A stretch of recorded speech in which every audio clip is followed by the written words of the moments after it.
Jamie Corbin England के एक labour सियासतदान है। वो पता है कि वो इलेक्शन नहीं जीत पाते क्योंकि उनको फलस्तीन और मुसलमानों से हमदर्दी है, जो कि ब्रिटेन के लोगों को पसंद नहीं है। उनको इसी तरह प्रोजेक्ट किया जाता है कि ये तालिबान है या ये मुसलमानों का हमदर्द है तो ये एक्सट्रीमिस्ट है, लिहाजा वो इलेक्शन में हार जाते हैं। आज उन्होंने एक फेसबुक पे पोस्ट डाली कि आखिर ईरान में 168 छोटी बच्चियों का कत्ल इतनी जल्दी क्यों भुला दिया गया। ये कोई आम वाकया नहीं था, ये तो सीधा वॉर क्राइम था। तो मैं जिमी कॉर्बिन साहब से अर्ज करूंगा कि ये कोई पहली बार नहीं है। इससे पहले तकरीबन 30,000 बच्चों को सरेआम कत्ल किया गया है। पूरी दुनिया के मीडिया ने देखा है, उन बच्चों की आहें सुनी है, उन बच्चों की लाशों को देखा है, उनको इमारतों के मलबे तले दबते देखा है, लेकिन किसी का जमीर नहीं जागा। किस लिए मुस्लिम ममालिक का भी जमीर नहीं जागा, जो वाकई उन बच्चों के लिए जंग लड़ रहा था, जो उन बच्चों के लिए आवाज बुलंद कर रहा था, आज उसी के बच्चों को शहीद किया जा रहा है। तो आप ये उम्मीद इस दुनिया से नहीं रख सकते कि यहाँ अब बच्चों पर रहम करने वाले लोग मौजूद हैं। नहीं, हमने करबला में एक वाकया देखा, 6 महीने के बच्चे को कत्ल हुआ और हम हैरान होते थे कि यार ऐसे भी मुसलमान दुनिया में एग्जिस्ट करते हैं। आपके सामने 30,000 बच्चों का कत्ल हुआ, 57 ममालिक मुसलमानों के देखते रह गए।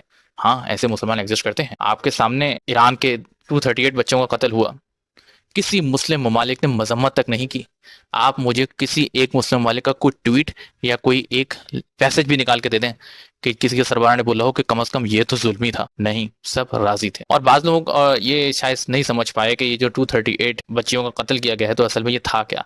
बाज ने कहा कि ये किसी डीटी की कुर्बानी थी या ये था वो था। नहीं, हकीकत में ये था कि ये जानबूझ के किया गया था। ये बेसिकली आयतुल्लाह अली खामनाई को प्रेशराइज करने के लिए किया गया था, और कि अगर तुम बाहर नहीं आए, अगर तुमने जान नहीं दी, तो हम तुम्हारे मासूम लोगों को इसी तरह कत्ल करते चले जाएंगे। ये पुरानी रविश है, ये आज की बात नहीं है। पुराने ज़माने में भी यही किया जाता था कि किसी भी मुल्क के सरबराह के मासूम लोगों को कत्ल किया जाता था ताकि उस मुल्क को जानबूझ के मजबूर किया जाए कि वो सरेंडर कर दें। आयतुल्लाह अली खामनाई के सामने भी यही रखा गया था कि तुम्हारे मुल्क की मासूम बच्चियों को हमने कत्ल कर दिया है, अगर तुमने सरेंडर नहीं किया तो हम तुम्हारे और बच्चों को कत्ल कर देंगे। लेकिन उन्होंने सरेंडर नहीं किया। तो ये पुरानी रविश चली आ रही है और जानबूझ के दुनिया के ममालिक इसको भूलने की कोशिश करते हैं ताकि उनको गिल्ट ना रहे कि जनाब के हमने कुछ किया नहीं। लेकिन बाज खून ऐसे होते हैं जो भुलाए नहीं जाते, वो हमेशा मुल्कों के लिए एक इबरत का निशाना बन जाते हैं।